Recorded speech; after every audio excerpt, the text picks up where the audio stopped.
we're going to go on to our next section, which Pamela is going to run us into. And this is kind of breaking it into the actually with a great understanding of what the whole broad process of setting up the strategic plan was, going to all our different constituents, but now kind of breaking that down to what that means. What does empower mean? That's a good question. So Pamela, what does empower mean? How would you take it? So let me remind you, if you're just jumping in, or if we'll just put this in context, we define this empower goal or theme of the plan as that we empower students, faculty, and staff at CSUSB by offering them technology-related information, services, professional development, and equipment that they need to succeed. And that we strive to help our community reach new levels of digital fluency and agility. So let's unpackage this a little bit further. There are 5 different objectives within this goal area. One is student success, and there's professional success for faculty and staff. So this really focuses on who, and there's something in this for everybody. Yeah, you know what? It's kind of easier if you just look at like who's attending. Sorry. The attendees. Yeah. So we're not going to post the survey. I think In a bit.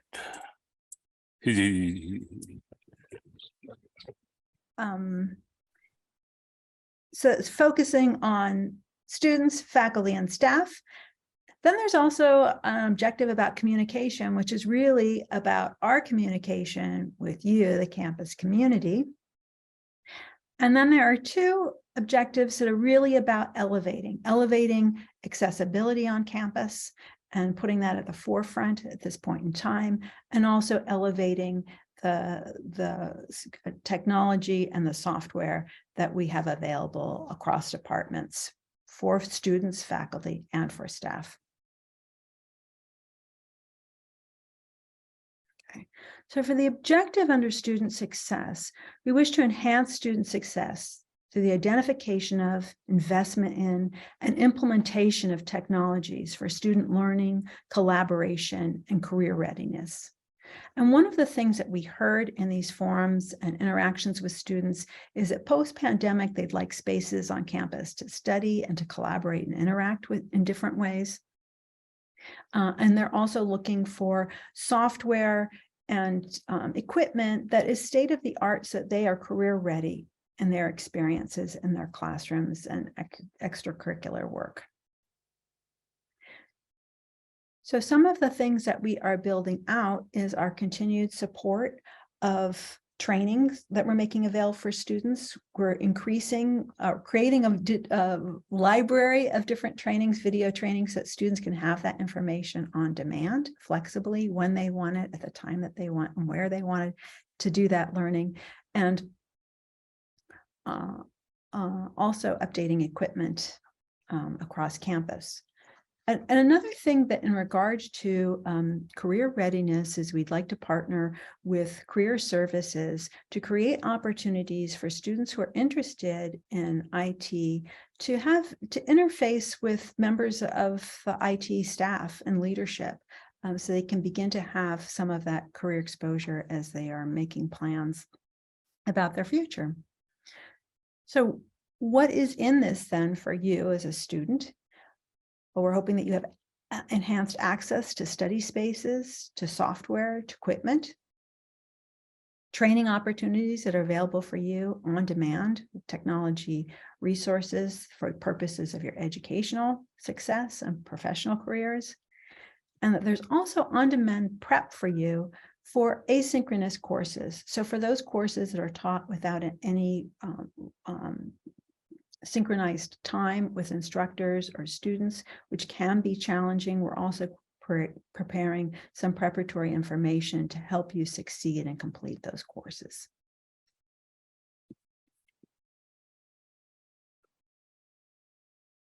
And this is an example. I want to direct your attention to the video trainings. If you go to the ITS website and you look on the training page, and then there will be a tile for video training. And if you click on that, it will take you in here to this second page on the right, in which there's a listing of the different video trainings, and there's an opportunity to provide feedback, so please do.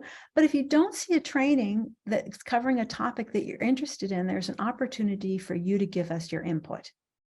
And below is an example of a training that was generated based on student input. So the first step in creating this training library has been to put the trainings that are available in real time into a digital format on demand. But this interest in Google Sheets was something that was not typically covered. And so they designed a training specifically for this. So I'd really encourage you students to use these training libraries. And if you don't see something that's a fit for you, please make a suggestion. We're very willing to respond and create something for you. And I also wanted to draw attention, we're talking about software and access to the download party that's going to take place today at noon. The main campus, it will be in the Wedge, and the Palm Desert campus will be in the RG building in the library, and there's going to be free pizza for the first 200 people who arrive. So, and there's also, in regard to career development, a session on Latinas in IT, and that's taking place today at 1. In regard to professional development for faculty and staff, we aim to provide ongoing professional development to empower CSUSB faculty and staff in their enhancement of skills needed to optimize the effectiveness of their work. So one of the things that we heard in this regard, as I said in the previous session, was from faculty feeling just overwhelmed by new softwares, new modes of teaching, and anything new coming in is just adding to that overwhelm. So we are trying in our continued support of quality online training for faculty, for training on the next generation classrooms and technologies that are going to enable faculty to teach in mixed classes that are co-synchronous, meaning some students are remote and others are there in the classroom with the instructor. And any additional technologies or applications that might be used to enhance student learning. We're trying to approach this in a way so that you can really clearly see the benefit of that, how you might adopt it to your context, and then support you in the best way that we can in learning and gaining confidence in those techniques. Okay, and again, for faculty and for staff, we are also increasing and building out a video library so that you can tap into these resources at your convenience. So what's in it for you if you remember the faculty or staff? The faculty will be able to learn and apply these best practices for use in academic technologies to enhance teaching in all modes of teaching. Right? Faculty and staff will have on-demand access to instructional videos and materials. And another element of this is a focus on the high performance computing initiative, which is going to scale up this year to be able to accommodate more users and supporting faculty in the use of these resources. And today at 3, there's going to be a session that's explaining and presenting what the High Performance Computing Initiative is and how you might be able to capitalize on that.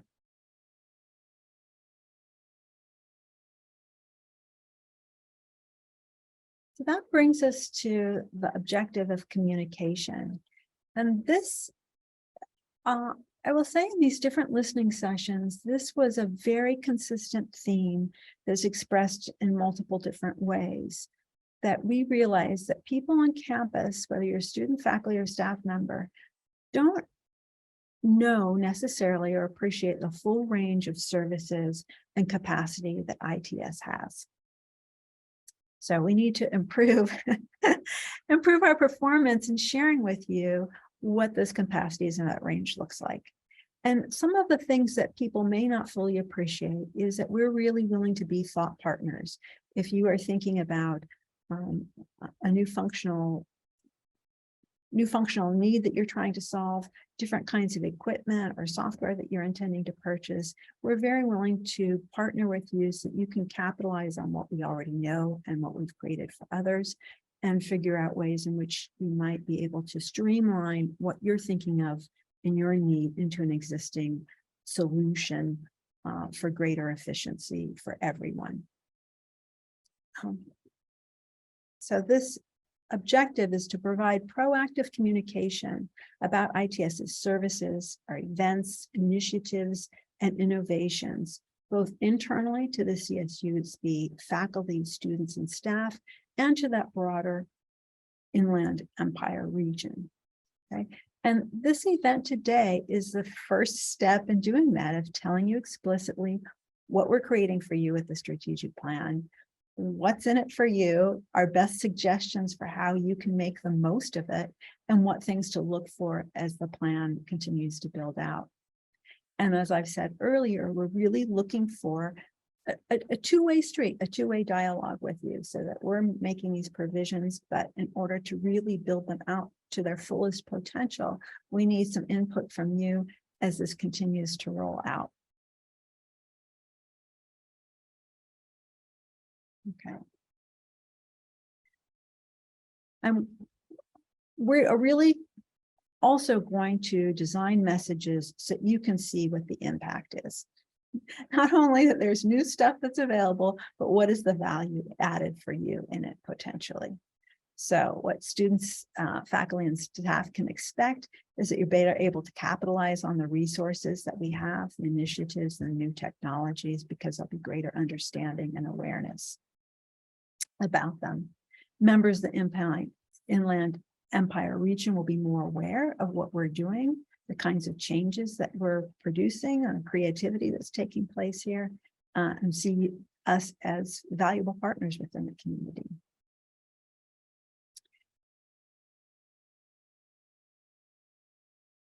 And that again, that people can see and have a greater understanding of the potential benefits of these different technologies that we're adopting, whether it's at the enterprise level or apps that we're making available for you to apply in a classroom, for example.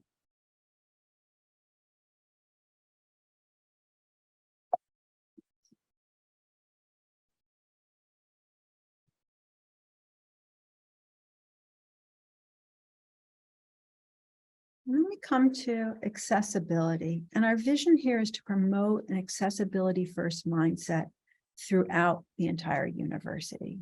So one of the things that we are planning is to create an accessibility center for excellence here on campus, to develop an increased number of trainings, not only for faculty and support of their use of Ally in the classroom, which is a platform that works within Canvas to automatically generate alternative forms of digital materials so that they are accessible for all students, but also so there is training that's available for staff, so that when we are creating digital materials, that they are as accessible for everyone on campus as possible. So what we're hoping that this results in is that everybody on campus knows where they can go to get assistive technology needs met, and that you feel comfortable in doing so. Envisioning that students, faculty, and staff will have equitable access to software, technology, and equipment, and that in the learning environment, faculty will make their course technology and contents available and accessible to all their students.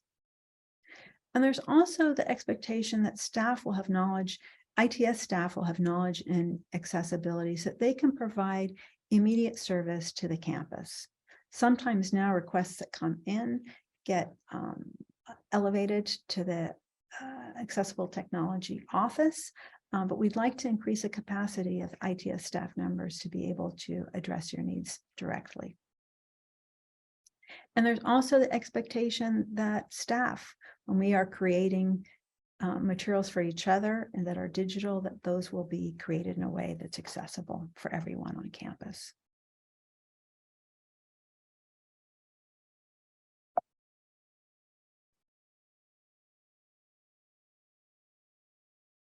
Oops. And the final objective is state-of-the-art technology. One of the things that we heard from you was that there are some areas of campus in which the software, the hardware is aging.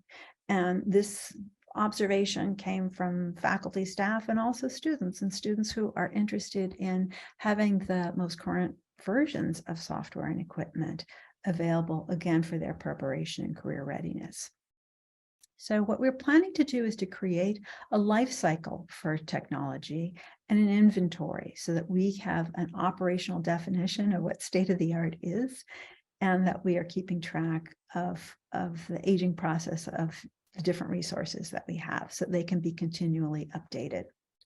And we also plan to reach out to colleges on a regular basis so we can understand what your changing and emerging needs are in regards to discipline-specific software and hardware. Okay, so we'll not only refer to sort of the standard use types of technology, but also some that might be specific to individual disciplines. So what this means for the campus community is access to current software and hardware, regardless of your department or regardless of which campus you might be on. And access to discipline-specific hardware and software that is also up to date and current. And another element of this is that we would like to create a process by which, if you are seeking kind of a standard issue piece of hardware or equipment, that we will have some recommended pieces of equipment that you can easily select from, and then you can make a request and you can acquire that piece of equipment without much customization, perhaps, but you can do that very readily to streamline that process of shopping and acquiring technology and equipment.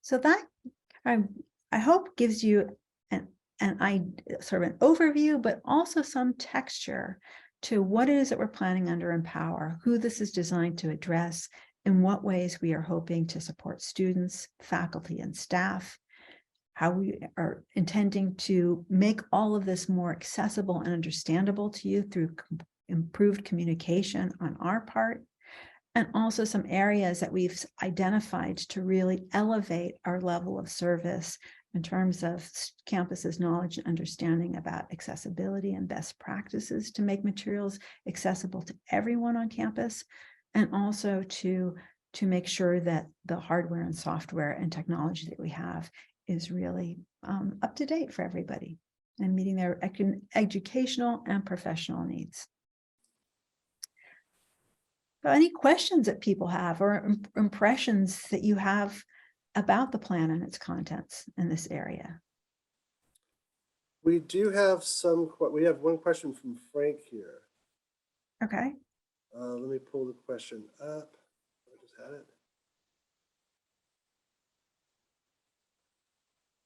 It says, logistically, how easily are we able to update all of our digital equipment throughout all of our colleges? And how accessible will it be for our students to acquire and use for classes? So can you read the part about the students again? Okay. Logically, how easily are we able to update all of our digital equipment throughout all of our colleges? And how accessible will this be for our students to acquire and use for their classes?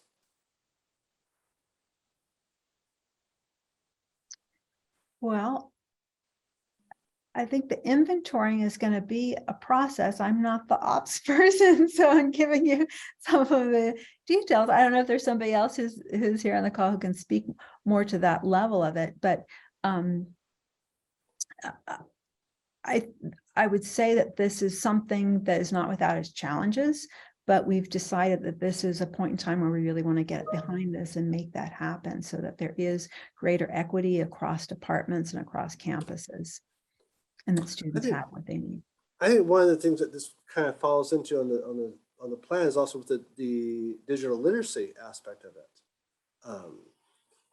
because we're looking at we know that there's disparities between some of the equipment in different colleges and the technology, but I think part of the strategic plan has a piece of that where we're out to look at what we have across the landscape and start to assess where things are at and how we can best provide the tools and services that the students will need. So that's kind of a really broad answer. But I think that those conversations as the strategic plan is rolled out, going to the different colleges and departments and doing those assessments, and then kind of figure, well, what is needed here, what is needed there, and what kind of a roadmap could be developed to work with that. Mm-hmm, mm-hmm. And what kind of a cycle, and what would this look like then, given the needs? Yeah, and we are looking at the cycle, because we know that our computers have a life cycle of a certain period of time. We know that software is constantly updating and changing over time. And how do we address those needs for the students and faculty and staff? I think we've seen going into the pandemic, when we moved completely virtual, we saw that there were some issues where software updates, people having the right computer systems that they needed to work remotely. And at that point in time, and coming out of it, I know the goal is not to go backwards. We don't want to fall backwards to those places where we had those challenges, making sure that the needs are out there for students. So how do we do that? And that's a big answer. I'm not sure the total answer for that, but that's part of the strategic plan, is to address these questions as they come along. Mm-hmm. And I think one of the things to keep in mind with the strategic plan, these are really lofty goals. These are things that we're really trying to stretch ourselves beyond what we've done before. A strategic plan should not be just a simple, hey, we can easily achieve this goal, but these are great, huge goals that we're trying to achieve. And that's the goal for it. So this is where we're going. I mean, I think we did have conversations on that. You want to kind of expand on that? That's the kind of the idea of a strategic plan. Well, so there's kind of a debate about whether the plan should reflect what we're currently doing and what sort of the bread and butter work that is currently going on in the departments, or should it be something that is entirely new, that is sort of out there, that maybe we can't even achieve within 3 years, right? There are a few objectives on this plan that are really large, and we don't think that we'll necessarily have them wrestled and pinned down in 3 years, right? But that it's a direction that we want to go in, and we're willing to take on that challenge. And this is a 3-year plan, but we're going to dig into it and sort of chip away at it nonetheless. So we just ultimately decided that the vision really for a strategic plan should be something that's aspirational, right? That there's a place for accounting for and assessing the work that you're doing on a day-to-day basis, but we really want to be driving the university forward with new ideas and improving in a high level, impactful way. And I think that this particular need comes very directly from voices in the campus community of saying, I'm in such and such an apartment, and we haven't had these things updated for some time, or the students are using this and they really ought to have access to a different software or different kinds of tools. So again, this is something that really is a larger question, and it comes really from the ground up. And so we're meeting that challenge by figuring out ways in which we can take that on and make it manageable. And I think that's the key thing is I like about this is these are aspirational goals. These are things that we are really going to reach and push and try to strive to achieve. And that's part of the reporting process, to see how we're doing, if we're meeting those challenges or not. And there's a lot of work that has to go into each of these pieces of it to achieve those goals. But that's kind of the question from the student, and that's kind of the whole reason of having everyone participate in this, is to get that feedback, but we had, and now as we roll this out, go back to our constituents and say, how do we do this? How do we make these things happen? And work towards that goal. This is an interesting question. I'm not sure how to go with this. Would the strategic plan not be designed to work around such issues?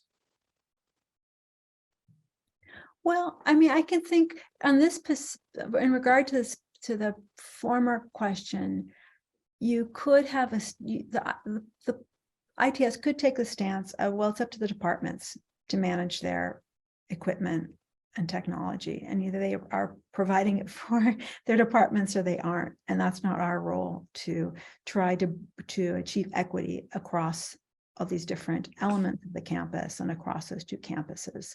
So you could have a plan that doesn't take on address this issue on that level, right? We could say it's not in our court. Yeah, a lot of this is still each division will control their own equipment and software and what they do for those different areas.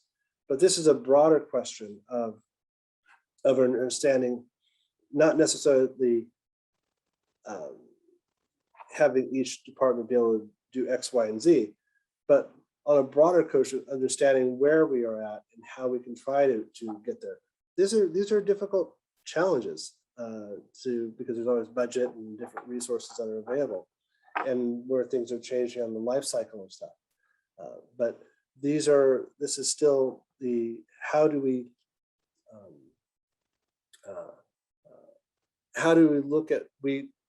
find out what the need is? And I think that's the first case. Where is the need? And then how can we develop a roadmap to address that towards the future?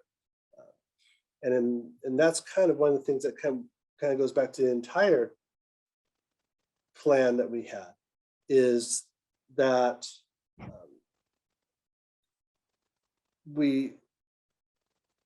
I just lost my train of thought where I was going with that. On this roadmap that we're developing, we know that, now I caught where I was going with this, is the communication side. That's what I was trying to remember, is when we were developing the strategic plan, one of the things that we came across was communication was a challenge between different departments, different divisions, and not everyone on the same page of where we're at. And I think that's part of this, is one step of, before we can even address what a challenge is, we have to have that conversation with different constituencies and figure out where do we need to be. And then once we can establish what that is, then we can start developing plans and moving forward.